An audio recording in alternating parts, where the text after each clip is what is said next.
August 17, 1973, an alley in Detroit just blocks away from the glittering Motown headquarters.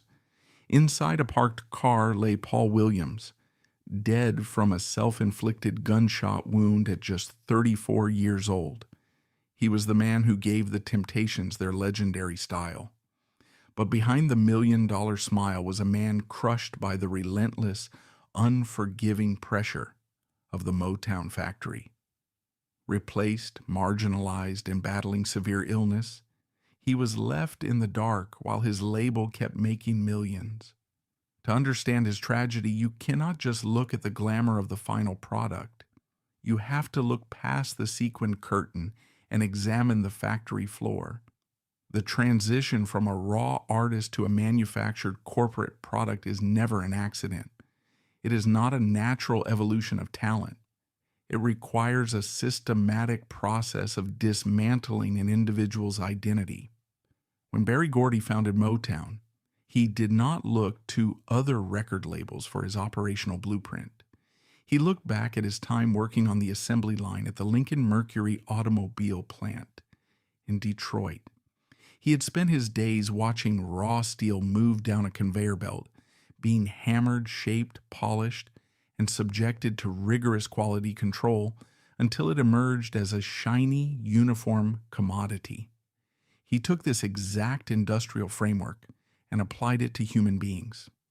This was the birth of Fordism applied to art. For a group like the Temptations, born from the unvarnished sweat and spiritual desperation of Birmingham street corners, entering the Motown machine meant undergoing a relentless process of cultural and psychological sanitization. The label established an in-house finishing department famously known as Charm School, directed by a meticulous executive named Maxine Powell. The explicit corporate mandate of this department was not merely to teach stage etiquette. It was designed to actively erase the artist's regional dialects, smooth out their rough edges, and neutralize their raw blackness to make them entirely non-threatening to the lucrative white middle-class consumer base. Paul Williams, a man whose entire artistic identity was built on the unfiltered, visceral emotion of Southern gospel, was placed into a sterile room and instructed on how to hold a teacup. He was taught how to sit, how to stand, how to smile without showing too much teeth, and how to suppress the very grit that made his voice so compelling in the first place. Powell famously told the artists that they were being groomed to perform for the kings and queens of Europe, and therefore their street origins had to be rendered invisible. It was a psychological rewiring. The artists were forced to constantly police their own posture, their own vowels, and their own natural instincts. They were being molded into perfect, smiling mannequins that would never offend the mainstream market. But the psychological conditioning was merely the first station on the assembly line. Once the artists were properly sanitized and deemed ready for the market, the physical exploitation began with a brutal intensity.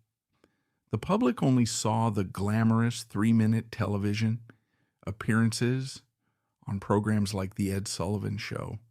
The reality of Motown's operational strategy was a grueling, inhumane marathon known as the Motown Review.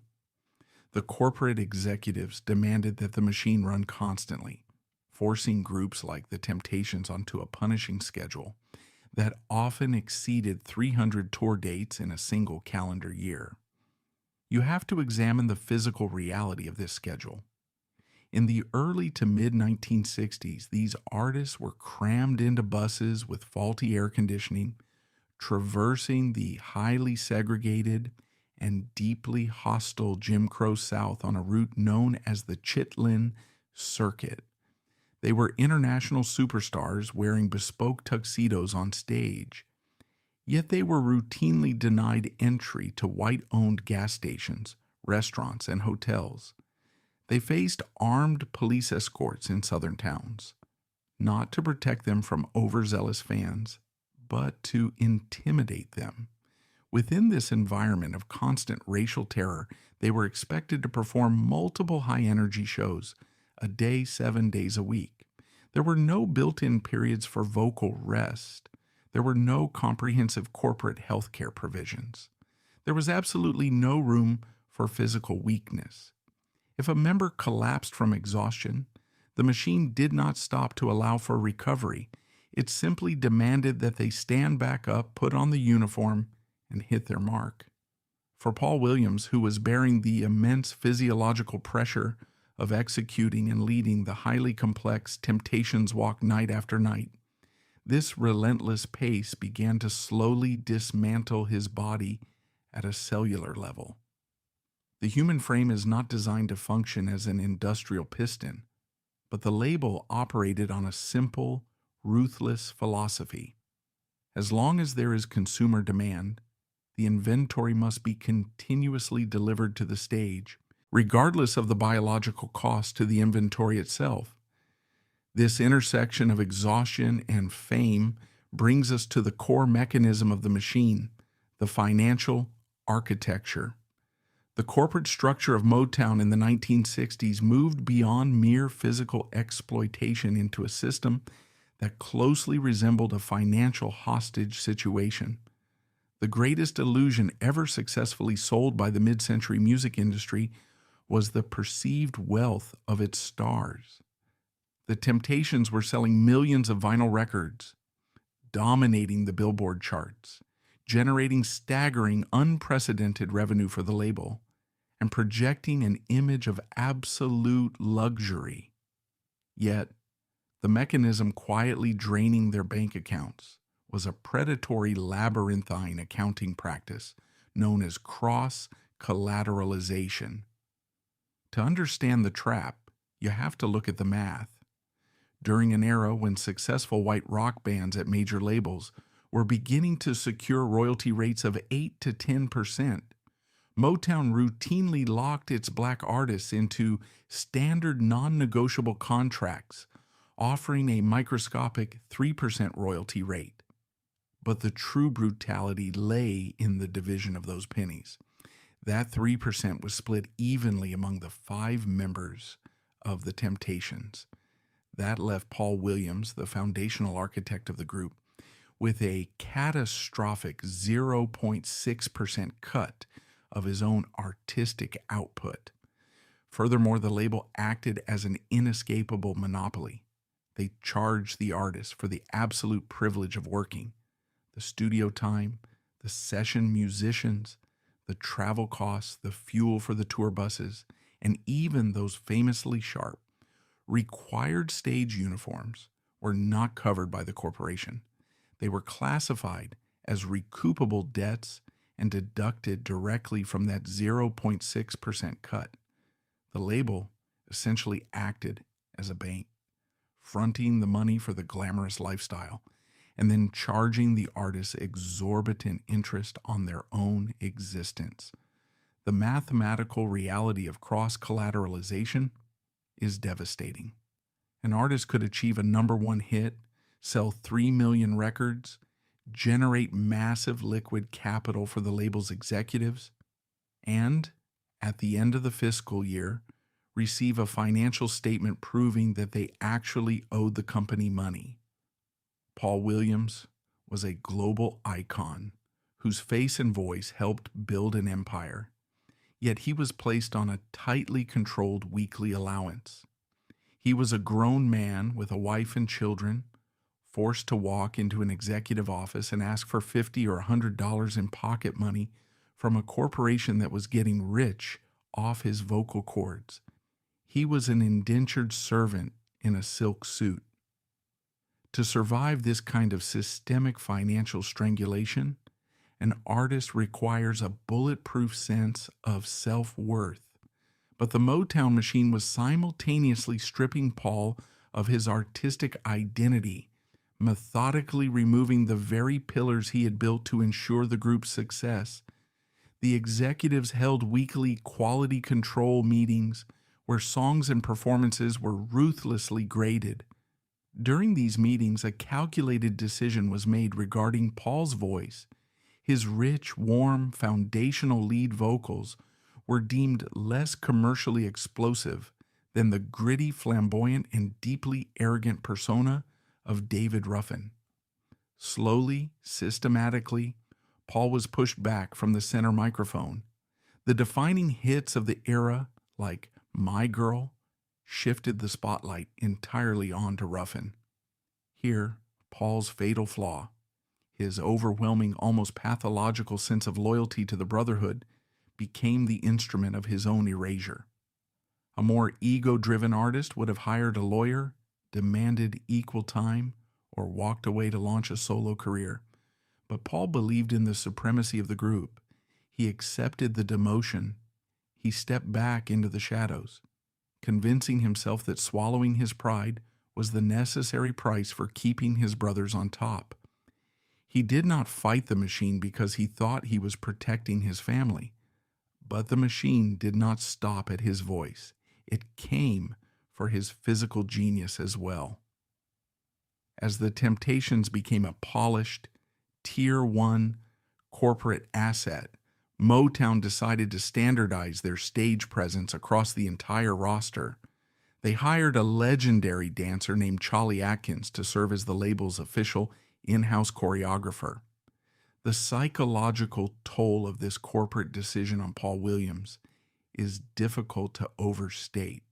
Paul had to stand in a sterile rehearsal room and watch a salaried corporate employee take the complex, elegant physical language that Paul had personally invented on a freezing Detroit street corner, refine it slightly, and take the official credit.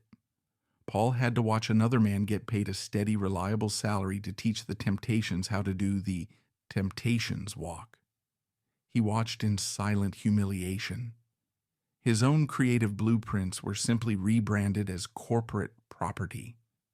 The ultimate insult, the moment that truly highlighted the absolute ruthlessness of the assembly line, involved a song called For Once in My Life.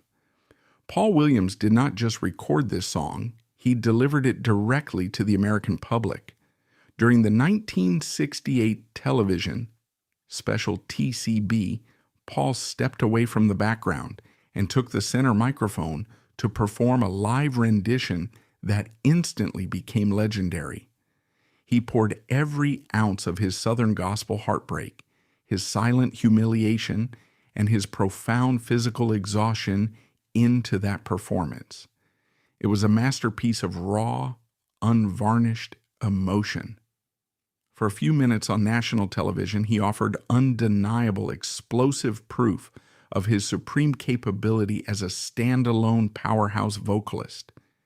He showed the world exactly who the architect of the group truly was. But the executives at Motown witnessed this triumph and made a cold, clinical calculation. They recognized the sheer power of his performance, but they deemed Paul's heavy, deeply soulful interpretation too agonizingly authentic for their upbeat, commercially safe radio formula. They did not lock his version in a vault, but they executed a corporate maneuver that was far more insidious. They simply refused to capitalize on his momentum. They deliberately denied him the massive promotional push and the financial backing required to turn his definitive performance into a standalone hit single.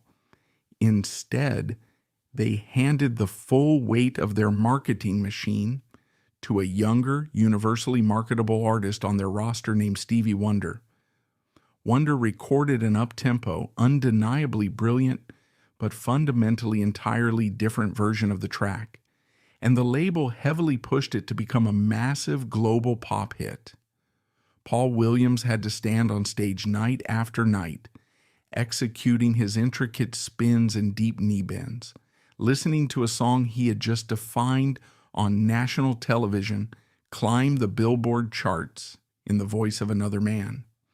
He had publicly proven his irreplaceable worth, yet the corporate machine still firmly commanded him to step back into the shadows. He had been stripped of his choreography. He had been financially hollowed out by predatory accounting.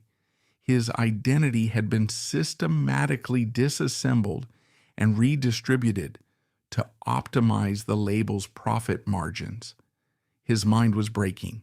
His bank accounts were empty. And as the demands of the 300-day tour schedule continued without pause, his body, the very instrument he had used to dance his way out of poverty, was about to violently betray him. The machine had taken everything he had to give, and now he had to find a way to survive the physical pain of his own collapse. The human body is a miraculous, resilient mechanism, capable of withstanding extraordinary amounts of stress, but it operates with absolute unforgiving biological limits. Paul Williams had spent a decade relentlessly defying those limits. He had survived the grueling, impoverished tours of the Chitlin circuit. He had endured the systemic psychological conditioning of Motown's in-house finishing school. He had swallowed the bitter, pride-shattering reality of his artistic demotion. However, the threat that ultimately dismantled his life did not originate in a corporate boardroom or a recording studio. The catastrophic betrayal came from his own blood.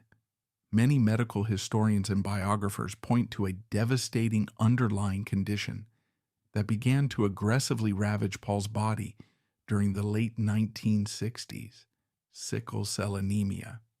To comprehend the profound physical agony of his final years on the stage, one must understand the microscopic reality of this disease. It is an inherited blood disorder, one that disproportionately affects the African American community. In a healthy human body, red blood cells are smooth, round, and flexible. They move effortlessly through the narrowest blood vessels to deliver essential oxygen to tissues, muscles, and major organs. But in a body battling sickle cell disease, this vital life-sustaining process is violently disrupted. The cells become rigid, sticky, and contorted into the shape of a farmer's sickle. They lose their flexibility. They do not flow gracefully through the bloodstream. They catch, they clump, and they jam. They create microscopic, devastating blockages within the capillaries. When this occurs, the surrounding bones, tissues, and muscles are suddenly and ruthlessly starved of oxygen. The clinical medical term for this event is a vaso-occlusive crisis. For the patient enduring it, it is not merely an episode of discomfort. It is an incapacitating, blinding agony. It is not the familiar soreness of a strained muscle or the heavy ache of physical fatigue. It is a deep, structural, bone-crushing pain that radiates through the joints, the chest, the spine, and the extremities. It is a pain that forces the body to fold in on itself. Now take that horrifying biological reality and place it onto the glittering stage of the Copacabana in New York or the Apollo Theater in Harlem. Imagine the sheer physiological demand of executing the famous Temptations walk. Consider the deep knee bends, the explosive, synchronized spins, the splits, and the relentless, driving physical rhythm required to project the illusion of effortless perfection. Paul Williams was required to execute these highly complex athletic choreographies, while his own internal biology was systematically depriving his limbs of oxygen. He was not just performing a concert, he was fighting a brutal, unseen war inside his own veins, night after night. The tragedy of Paul's medical condition was deeply compounded by the era in which he lived. In the late 1960s and early 1970s, the broader medical community's understanding, funding, and management of sickle cell anemia were woefully inadequate. There were no specialized, high-end pain management clinics readily available for a touring rhythm and blues singer. More importantly, there was no corporate human resources department at Motown ready to offer comprehensive medical leave or rehabilitation. The assembly line was not designed as pause for defective parts. The machine only knew one direction: forward. Historical accounts and testimonies from those closest to him suggest that Paul attempted to hide the terrifying severity of his illness for as long as humanly possible. He was driven by an overwhelming, almost pathological sense of loyalty to the group he had founded. He understood the fragile architecture of their success. The Temptations were a commodity built entirely on flawless precision. If one gear slipped, if one member showed weakness, the lucrative illusion of untouchable perfection would be shattered. So Paul suffered in a dark, suffocating silence. He would endure the grueling 90-minute sets under hot stage lights, sweating profusely, his face locked into a rehearsed megawatt smile for the audience. But the moment the heavy velvet curtain dropped, the performance ended. Witnesses from the era, backstage crew members, road managers, and his fellow musicians have recounted harrowing scenes. They describe seeing Paul collapse into the arms of his bandmates the very second he crossed into the wings, out of the public sight. He would lie on the cold floor of the dressing room, gasping for air, clutching his stomach or his legs as the vascular crises ripped through his nervous system.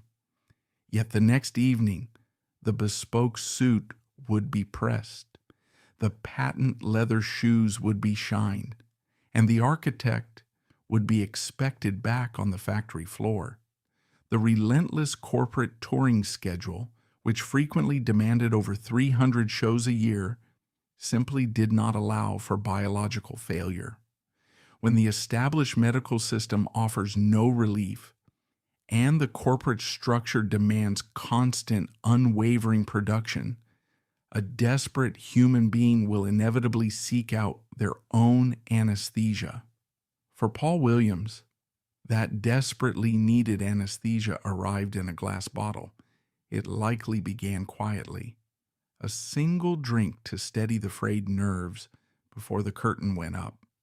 A glass in the hotel room to take the blinding edge off the joint pain after a brutal performance. But as the physical crises grew more frequent and intensely severe, the reliance on alcohol deepened into a grim necessity. Courvoisier cognac became his constant, unwavering companion. It is vital to understand that this was not a celebratory indulgence or the reckless partying of a wealthy rock star. It was self-medication. It was a chemical mechanism for basic survival. The narrative of the tragic, hard-drinking musician is a deeply entrenched cliché in pop culture history. But to casually dismiss Paul Williams as simply an addict who lost his way is to fundamentally misunderstand the architecture of his tragedy. He was a man utilizing a highly destructive substance to artificially force his failing body to stay on a conveyor belt that was moving far too fast. The alcohol numbed the sharp, stabbing, agonizing pain of the sickle cell blockages. It provided a temporary liquid courage to face the deeply humiliating reality of his intentionally diminished role within the group's hierarchy. It briefly silenced the terrifying anxieties of a master craftsman who was forced to watch his life's work be systematically dismantled and redistributed by corporate executives. However, alcohol is a ruthless, unforgiving creditor. It always demands a biological repayment with compounding interest. The heavy, continuous consumption of cognac began to exact a terrible, visible toll on his already deeply compromised system. His liver function began to deteriorate rapidly. The physical exhaustion, masked temporarily by the liquor, settled deep into his bones. Most tragically, his instrument began to fail. His famously smooth, rich baritone voice, the exact voice that had once served as the foundational bedrock of the group's legendary harmonies, began to fray. The warmth and resonance that defined his early work were gradually replaced by a raspy, exhausted thinness. The alcohol, working in tandem with the underlying blood disease, was aggressively eroding his stamina. He began to miss steps in the choreography he had invented. The man who had meticulously mapped out their visual identity was suddenly struggling to read his own blueprints. He would lose his breath mid-phrase, struggling to keep up with the relentless tempo of the Motown band. His bandmates, the men he considered his absolute brothers, were placed in an agonizing, impossible position. They were desperately trying to physically and emotionally support a failing comrade on stage, while simultaneously attempting to maintain the impossible, pristine, flawless standard demanded by the Motown Quality Control Department. One must inevitably ask the logical question, why didn't he just walk away? Why didn't he simply step off the tour bus, go home to Detroit, rest, and seek proper medical treatment? The answer lies hidden in the inescapable predatory financial architecture of the Motown machine.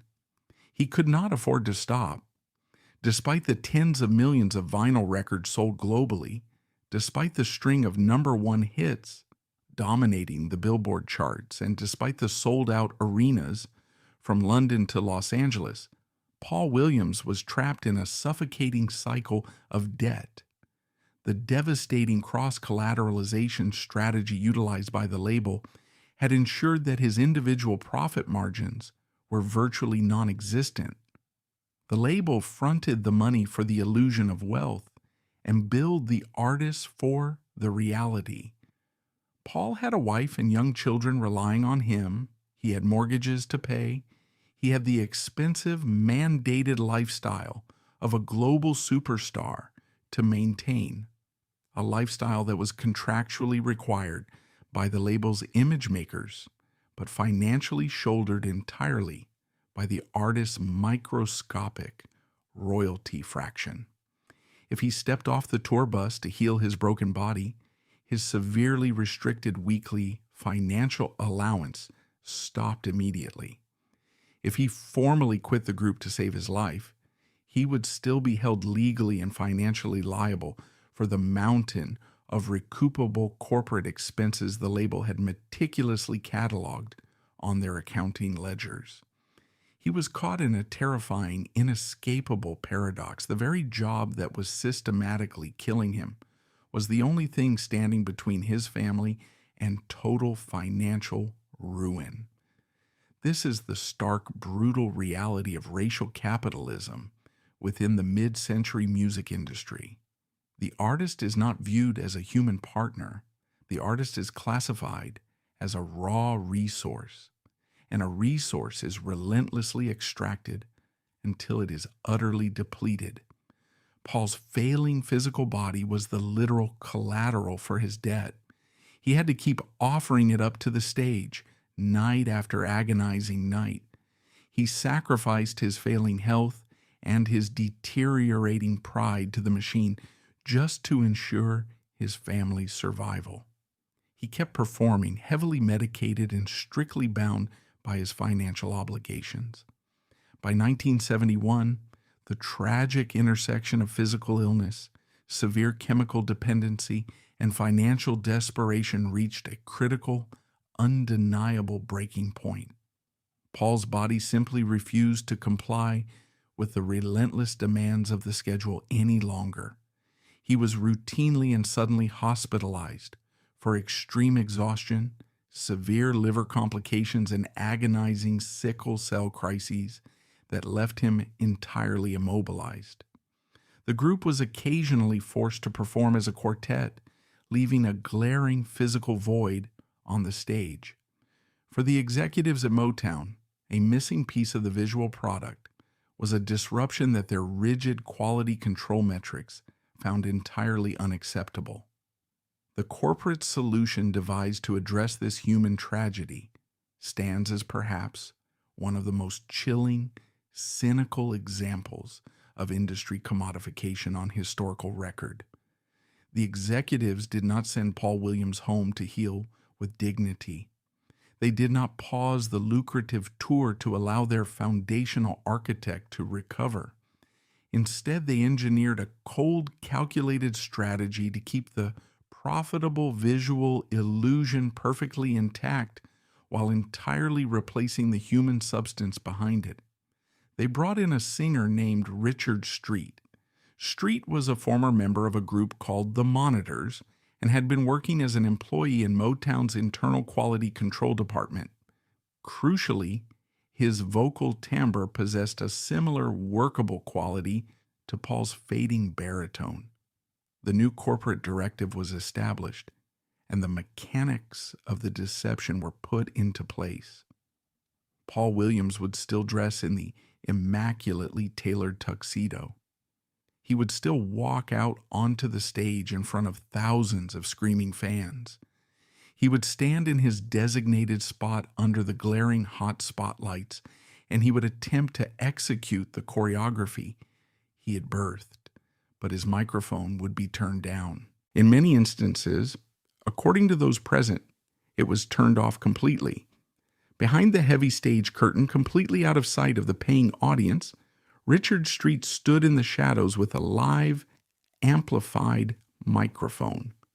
As the orchestra swelled and the vibrant lights swept across the stage, Street would sing Paul's designated vocal parts.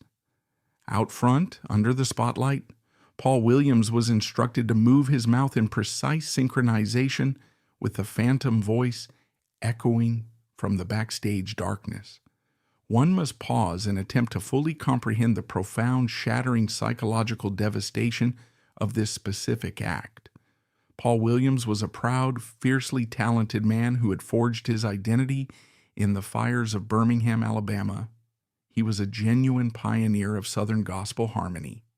He had built the very foundation of this globally recognized group with his bare hands, his physical grace, and his raw, authentic vocal power. Now he was reduced to a hollow, moving mannequin. He became a silent spectator to his own life's work. The public looked at the stage and saw exactly what they paid to see: the polished, smiling, flawlessly synchronized Motown product. They saw the dazzling spins and the perfect suits. But from the auditorium seats, they did not see the tears that frequently, uncontrollably streamed down Paul's face as he stood in the spotlight, forced to mime the words to the very songs he had helped make famous. They did not see the sheer, unadulterated humiliation of a master craftsman being commanded to publicly pantomime his own art. This was the final, fatal blow to his artistic and personal identity. It was a complete psychological erasure. The assembly line had already taken his physical choreography and handed it to a salaried employee. It had taken his foundational lead vocals and given them to other artists to maximize commercial appeal. It had taken his financial independence through labyrinthine, predatory accounting practices. Now the machine had taken his reality. It had forcefully turned his actual existence into a literal performance of a performance. He was no longer functioning as a singer, a dancer, or an artist. He was a visual prop, an empty shell retained solely to ensure the consumer did not realize the manufactured product was defective. When a human being is systematically, methodically stripped of their purpose, their fundamental pride, and their literal voice, while simultaneously battling excruciating, untreatable physical pain and a heavy chemical dependency, the mind cannot sustain the fracture. The spirit begins to collapse inward under the immense, crushing weight of the humiliation. The man who had choreographed the most famous, confident walk in musical history could no longer find a single reason to put one foot in front of the other. The factory had finally ground the raw steel down to dust. The architect was broken, and the dark, silent alleyways of Detroit were waiting. When the music finally stopped for Paul Williams in the spring of 1971, the silence must have been deafening. A physician had delivered a stark, uncompromising biological ultimatum. If Paul did not immediately step off the relentless Motown touring schedule, his body would cease to function entirely. The sickle cell crises, the heavily compromised liver, and the sheer cellular exhaustion had pushed him past the point of no return. He was forced to officially resign from the Temptations. Stepping away from the group he had founded was not merely a career transition. It was an expulsion from the only ecosystem he had known for a decade. One day, he was a heavily medicated, exhausted cog in a multi-million-dollar global touring machine. The next day, he was sitting in his home in Detroit, entirely detached from the assembly line. A naive observer of 20th century pop culture might assume that a man who had co-authored the visual and vocal architecture of the most successful vocal group in American history would retire to a life of quiet, comfortable recuperation. They might assume that the millions of records sold, the sold-out arenas, and the historic television appearances had generated a vast financial safety net. But the trap of racial capitalism does not release its victims simply because they are too sick to labor. In fact, it is precisely when the laborer stops producing that the true terrifying architecture of the financial trap is revealed. When Paul left the group, his highly restricted, tightly controlled weekly allowance from Motown ceased. However, the staggering mountain of recoupable debt, the studio time, the choreographers who had stolen his routines, the travel expenses, and the glittering stage uniforms remained firmly attached to his name. The cross-collateralization ledger did not recognize physical illness or forced retirement. It only recognized negative balances. And then, the most ruthless collector of all arrived at his door. To understand the specific financial devastation that destroyed Paul Williams' final years, one must examine the clinical, unforgiving machinery of the Internal Revenue Service. Many financial historians point out that the tax structures of the era were particularly punishing to artists locked in predatory contracts. In the eyes of the federal government, Paul Williams was not an indentured servant. He was classified as an independent contractor. This classification is a crucial mechanism of corporate exploitation. Motown executives possessed teams of elite accountants, lawyers, and financial advisors to shelter their massive generated wealth in complex corporate structures. The artists, however, were deliberately kept financially illiterate. The charm school that had meticulously taught Paul how to hold a teacup had glaringly omitted any instruction on tax law, asset protection, or basic financial management. The IRS audited Paul Williams and determined that he owed a staggering amount in back taxes. The tragedy of this audit lies in the concept of phantom income. The government looked at the gross revenue generated by his name and his image, and they taxed him on that perceived wealth. The federal auditors did not care that Motown had withheld the vast majority of that money to pay off institutional debts. The IRS demanded their percentage of the gross, and they demanded it in liquid cash. Paul was effectively being taxed on a fortune he had never actually been allowed to touch. He was entirely cornered. He could not return to the stage to generate emergency capital because his body was systematically failing. He could not draw upon savings because the label's accounting practices had ensured he never accumulated any. He was a global icon, a man whose voice was still echoing out of radios in every city in America, and he was being hunted by the federal government for pennies he did not possess. The weight of this invisible debt is crushing. Historical accounts suggest that Paul desperately attempted to pivot, to leverage his famous name into a viable business venture, to save his family from absolute ruin. He utilized what little credit and goodwill he had left to open a celebrity fashion boutique in Detroit. It was a logical attempt. After all, he was the man who had defined the sharp, immaculate aesthetic of the Temptations. But retail requires capital, and a failing body requires rest. He had neither. Without the massive corporate marketing apparatus of Motown behind him, and heavily burdened by his deteriorating health, the boutique quickly hemorrhaged money. The business failed, adding another layer of heavy, insurmountable debt to his already crippled financial profile. He was ultimately forced to declare bankruptcy. The psychological devastation of this legal declaration cannot be overstated.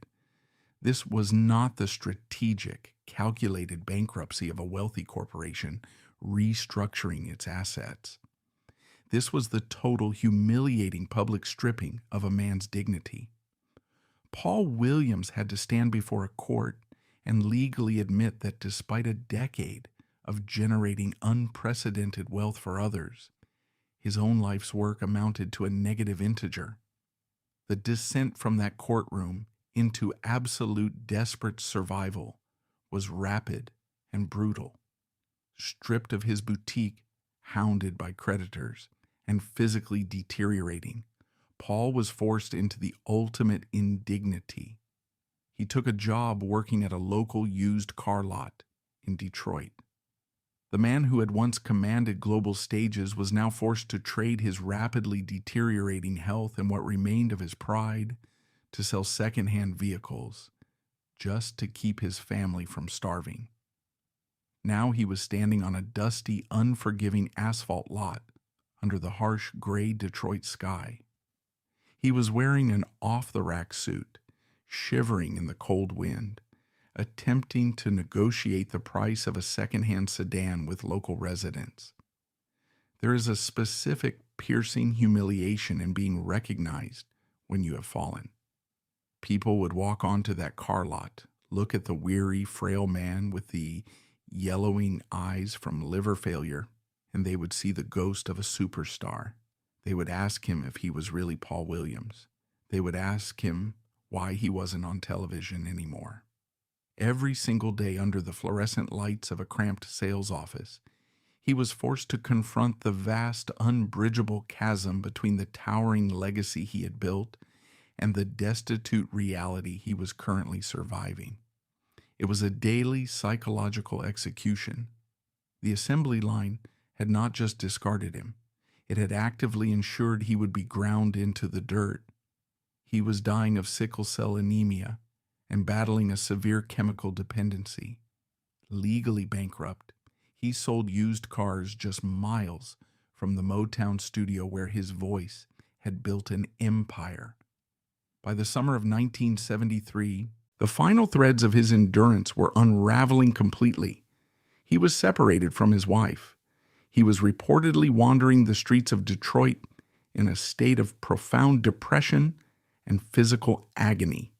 He owed money to people far less forgiving than the IRS. His mind, battered by the physiological trauma of his disease and the relentless stress of his poverty, was breaking down. This brings us to the dark, quiet alleyway on August 17th, 1973.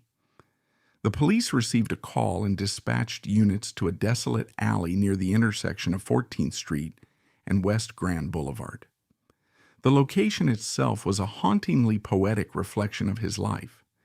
It was situated just a few blocks away from the original Hitsville, USA studio, the very factory floor where his exploitation had begun. When the officers arrived, they found a rented car parked in the shadows. Inside the vehicle, slumped over in the front seat, was the body of a 34-year-old man. He was fully clothed, wearing swimming trunks beneath his trousers. There was a fatal gunshot wound to the head. The Detroit Police Department, operating in an era marked by high crime rates, severe understaffing, and deep racial tensions, took one look at the bankrupt, deeply troubled black musician and quickly, clinically stamped the file. The official ruling was swiftly declared suicide, case closed. The narrative was immediately finalized and fed to the press. A tragic, fallen star who couldn't handle the loss of fame had taken his own life. But history demands a much more rigorous, uncompromising examination than a hasty police report. When one steps back from the tragic mythology and begins to apply a cold, objective forensic analysis to the documented details of that August morning, the official narrative begins to deeply fracture. While the official police report firmly concluded suicide, many subsequent researchers, biographers, and independent investigators have raised profound, unsettling questions about the physical reality of the crime scene. The anomalies present in that alleyway do not point to a simple tragic act of a broken man. They point to something far more complex and potentially far more sinister. We must return to the initial paradox that opened this story. We must examine the specific mechanics of the fatal wound. Historical records and testimonies from those who knew him best confirm a very specific physical trait. Paul Williams was strictly left-handed. He ate with his left hand, he wrote with his left hand, and his dominant physical reflexes were entirely tethered to the left side of his body. Yet, according to several independent reviews of the initial reports and crime scene analyses that have been fiercely debated over the decades, a haunting discrepancy exists. The fatal entry wound was located on the left side of his head, his left temple, but the weapon, the instrument of death, was allegedly found resting near his right hand. Consider the sheer physical gymnastics required for this to be a self-inflicted wound. A strictly left-handed man, sitting in the confined space of a rented car, would have had to pick up a heavy firearm, reach across his body, or awkwardly contort his right arm to press the barrel against his left temple, pull the trigger with his non-dominant hand, and then somehow drop the weapon squarely on his right side after his central nervous system had instantly shut down. Forensically, biomechanically, it is an incredibly improbable scenario. Furthermore, some investigators have pointed out that there were no extensive documented tests performed for gunshot residue on his hands, a standard procedure that would have immediately confirmed whether he had fired the weapon himself. The investigation was alarmingly brief. The autopsy protocols were allegedly rushed. There was no deep, systemic inquiry into the numerous dangerous creditors he reportedly owed money to in the final desperate months of his life. The Detroit Police Department had found a dead black man with a known history of depression and substance abuse, and they simply took the path of least resistance. The context of his life was weaponized against him in his death. Because he looked like a man who might want to die, the authorities decided not to look any closer at the physical evidence suggesting he might have been killed. Did Paul Williams orchestrate his own end, pushed to the absolute brink by a corporate system that had systematically dismantled his body, his wealth, and his dignity? Or did the desperate, dangerous debts he incurred while trying to survive the financial vacuum of his Motown exile finally catch up with him in that dark alleyway?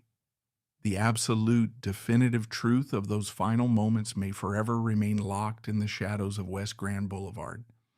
But the forensic impossibilities, the left-handed man, the right-sided gun, the rushed investigation leave a cold, lingering doubt that refuses to be silenced by an official stamp. What is undeniably certain, however, is that regardless of whose finger actually pulled the trigger, The murder of Paul Williams did not begin in that alley in 1973. The fatal blow was not delivered by a single bullet. The execution of Paul Williams was a slow, methodical, institutionalized process. It began the moment he signed a contract that viewed his humanity as an exploitable resource.